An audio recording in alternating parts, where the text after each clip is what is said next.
दोस्तों, मैं राज पांडे, आप देख रहे हैं आरसीएन टुडे। आप सभी का आरसीएन न्यूज टुडे चैनल पर हार्दिक स्वागत है। इस चैनल के माध्यम से लगातार आपको सबसे ऑथेंटिक जानकारी देने का प्रयास किया जाता है। इस वीडियो को देखने के बाद आपकी आंखें खुल जाएंगी। आप जो सोच रहे हैं उसका उल्टा होने वाला है, और आप जो खुशी मना रहे हैं कि 18 फरवरी को परीक्षा हो जाए, तो आपको भविष्य में बहुत बड़ा झटका लगने वाला है। इस बात को नोट कर लेना, वीडियो को ध्यान से सुन लेना, इस वीडियो को शेयर कर देना सभी ग्रुपों में, सभी युवाओं को बता देना, सभी प्रतियोगी छात्रों को बता देना जो पुलिस भर्ती परीक्षा की तैयारी कर रहे हैं। तो शुरुआत करने से पहले मैं आपसे एक रिक्वेस्ट करूंगा, अगर मेरे अंदर ईमानदारी है, मैं सही बात बता रहा हूं, तो एक लाइक इस पर होना चाहिए और इस वीडियो पर कम से कम 1000+ लाइक होना चाहिए। अगर आपने ऐसा कर दिया तो मैं मान लूंगा कि आप मेरी बातों से संतुष्ट हैं। सही बात बताने जा रहा हूं, कोई नहीं बताएगा। परीक्षा होने के बाद आप कहोगे कि सर आपके द्वारा जो बताया गया वही सही हुआ, और 100% तब कहोगे जब फाइनल परिणाम जारी हो जाएगा। ईमानदारी से बता रहा हूं। दोस्तों, आपको मालूम होगा कि यूपी पुलिस भर्ती परीक्षा का आयोजन होने जा रहा है 18 फरवरी को। सबसे पहले इसी चैनल के माध्यम से पल पल की जानकारी दी जा रही है। सबसे पहले साक्ष्य देखिए कब मेरे द्वारा बताया गया था। 3 जनवरी को मेरे द्वारा एक पोस्ट किया गया था। कितने बजे किया गया था? लगभग 9 बजे के करीब। 9 बजे जो पोस्ट किया गया 3 जनवरी सुबह, रात में सुबह, देखिए यहाँ पर परीक्षा के संबंध में नोटिस आपको दिख रहा होगा। उसके बाद कई चैनलों पर आपको नोटिस देखने को मिला होगा। आप अपनी स्क्रीन पर देख सकते हैं, पुलिस भर्ती परीक्षा के संबंध में है। एक समाचार पत्र की मैं आपको कटिंग दिखा रहा हूं। जैसा कि यहां पर देख सकते हैं, एक ही तिथि में 2 परीक्षाएं होने से असमंजस। 11 फरवरी को समीक्षाधिकारी एवं सहायक समीक्षाधिकारी की परीक्षा पहले से ही प्रस्तावित है। इसकी लगभग 1.5 दर्जन से ज्यादा केंद्र भी तय किए जा चुके हैं। ऐसे में 11 फरवरी को ही पुलिस भर्ती परीक्षा का कार्यक्रम आने से विभाग के सामने समस्या खड़ी हो गई है। विभागीय अधिकारियों का कहना है कि एक तिथि में 2 परीक्षाएं कराया जाना संभव नहीं है। हो सकता है कि एक परीक्षा निरस्त करनी पड़े। मेरे द्वारा जानकारी कलेक्ट करने के बाद ही आपको बताया गया था कि एक परीक्षा निरस्त करनी पड़ेगी, लेकिन ज्यादातर वही परीक्षाएं निरस्त की जाती हैं। परीक्षा तिथि को स्थगित किया जाता है, परीक्षा को स्थगित किया जाता है जो परीक्षाएं बाद में घोषित की गई हों। जो परीक्षा पहले घोषित कर दी जाती है, तिथि निर्धारित की जाती है, उसके बाद जो परीक्षा घोषित होती है, परीक्षा तिथि घोषित होती है किसी और परीक्षा की, उसे निरस्त किया जाता है। जो सबसे पहले घोषित हुई उस परीक्षा को निरस्त नहीं किया जाता है, उस परीक्षा तिथि को परिवर्तित नहीं किया जाता है। यही देखा गया है। तो मैं जानकारी कलेक्ट करने के बाद आप तक पहुंचाया था, तो मेरी एक बात सही हो गई। जो अधिकारियों ने बताया, समाचार पत्र में भी वह खबर अभी हाल ही में आ गया है। अब एक ही दिन परीक्षा कराने से क्या होगा? कौन सी ऐसी बड़ी घटना होने वाली है? क्या हो सकता है? क्या संभव है? इस पर बात कर लेते हैं। पुलिस भर्ती परीक्षा की तैयारी करने वाले कई प्रतियोगी छात्र ऐसे होंगे जो आज के समाचार पत्र को पढ़ने के बाद खुशी से झूम रहे होंगे। खुशी का कारण है कि 18 फरवरी को परीक्षा होने जा रहा है, लेकिन रिजल्ट के बाद यही खुशी गम में बदलेगा। मैं सभी की बात नहीं कर रहा हूं। अगर 100% लोग इस परीक्षा में बैठने वाले होंगे, मैं 100% का आंकड़ा बता रहा हूं। अगर 50% दिन रात मेहनत करके तैयारी कर रहे हैं, तो मात्र 20 से 25% का ही सिलेक्शन होगा जो मेहनत से तैयारी किए होंगे।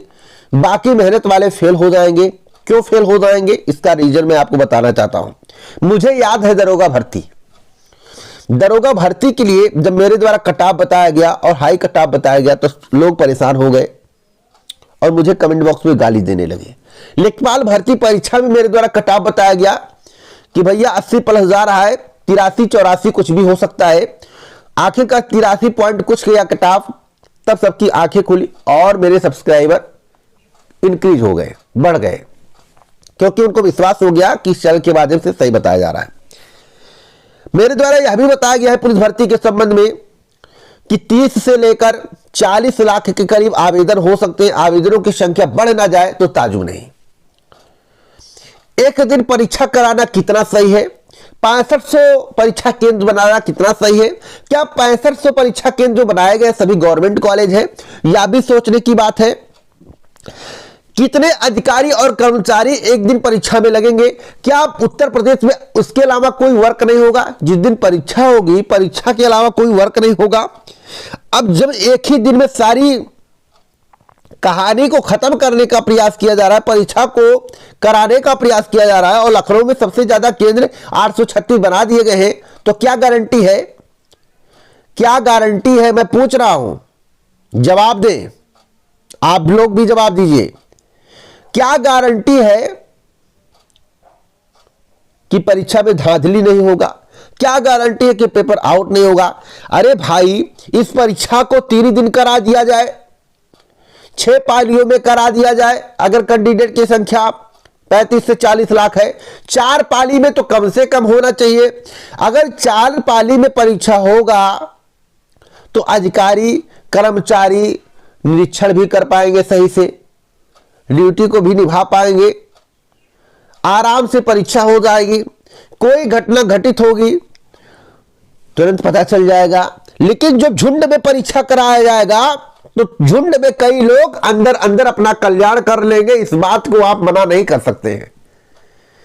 एक दिन परीक्षा कराना कितना सही है?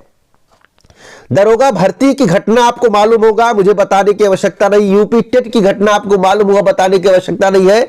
और जिस तरह से सरकार जल्दबाजी में चुनाव के चक्कर में 2024 चुनाव के चक्कर में काम कर रही है। भाई 2024 का चुनाव लड़ना है तो क्या करना है? परीक्षा 18 फरवरी को कराना है। क्यों कराना है? चुनाव कैसे लड़ा जाता है, चुनाव में क्या लगता है, सभी को पता है। तो सरकार से रिक्वेस्ट करूंगा कि सरकार इस परीक्षा को 2 दिन कराए या 3 दिन कराए, अगर कैंडिडेट की संख्या 30 लाख प्लस हो जाता है।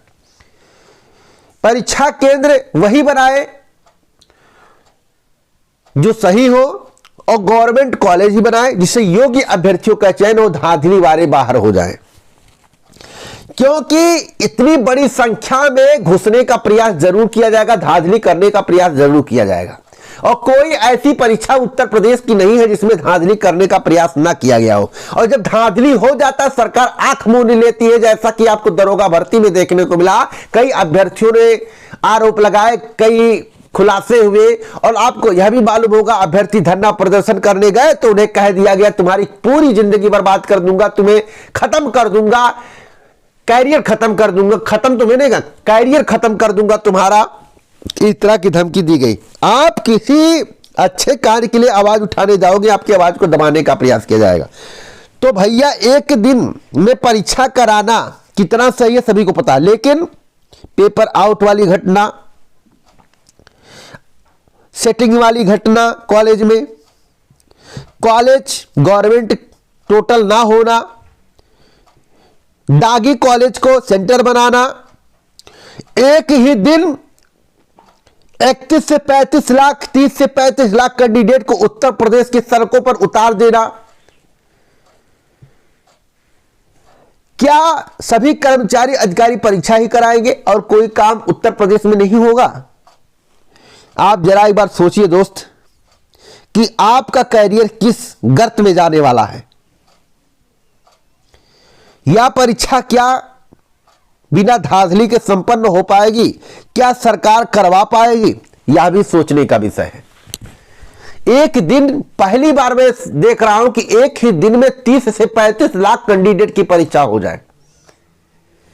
दोस्तों 60,244 पद है, और यह अवसर बार बार नहीं मिलता है। यह अवसर बार बार नहीं मिलता, आपको 5 साल में एक बार मिला है।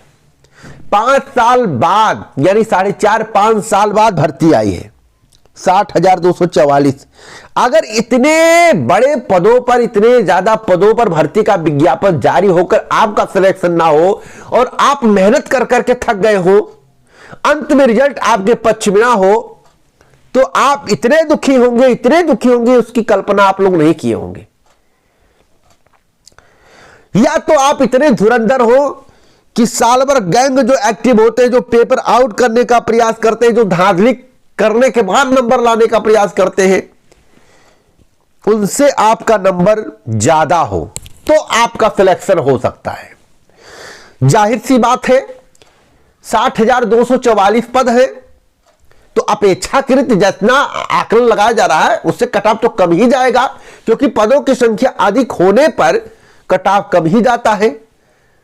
8,000 कुछ पद थे, माइनस मार्किंग का प्रावधान लेखपाल भर्ती में था। 8,000 कुछ पद थे, माइनस मार्किंग का प्रावधान लेखपाल भर्ती में था, लेकिन कट ऑफ कितना चला गया? 100 में 83, जो कभी सपने में लोग नहीं सोचे थे। 83 100 में 83 पॉइंट कुछ गया जनरल का, बताइए। तो मैं रिक्वेस्ट करूंगा आप लोग अपनी आंखें खोल लो, नहीं तो रिजल्ट आने के बाद आपकी आंखें खुल नहीं पाएंगी। मेरी बात को ध्यान से सुन लेना और नोट कर लेना। आज की तारीख, आज का समय, इस चैनल का नाम, और रिजल्ट आने के बाद आप हमसे मिल लेना, या परीक्षा के बाद 30% आपको जानकारी मिल जाएगी कि वास्तव में मेरे द्वारा सही बताया गया था, और रिजल्ट के बाद 100 में 100% जानकारी मेरे द्वारा 100 में 100% जानकारी आपको मिल जाएगी कि मेरे द्वारा सही बताया गया था। बातों को समझ रहे होंगे। 2024 का चुनाव है। चुनाव के जल्दबाजी में काउंट कराने के लिए सरकार परीक्षा करा रही है। एक दिन में परीक्षा कराने की तैयारी चल रही है। आपको यह भी मालूम होगा कि चुनाव लड़ने की किन की चीजों की आवश्यकता होती है और सबसे महत्वपूर्ण क्या है, तो कुछ बताने की आवश्यकता नहीं है। इस वीडियो को शेयर करना, लोगों तक पहुंचाना। मैं सरकार से रिक्वेस्ट करूंगा कि एक दिन परीक्षा ना कराए। इस परीक्षा को अगर फरवरी माह में कराना है तो 2 या 3 दिन परीक्षा कराए, अगर कैंडिडेट की संख्या 30 लाख से अधिक हो जाता है तो। बाकी आपकी इच्छा। आप परीक्षा में ही मस्त हो तो परीक्षा देकर घर बैठ जाना, उसके बाद आपको मस्ती रिजल्ट के बाद पता नहीं चलेगा, और आप इसी चैनल पर कमेंट करोगे आपके द्वारा सबसे पहले सही और सटीक बताया गया था।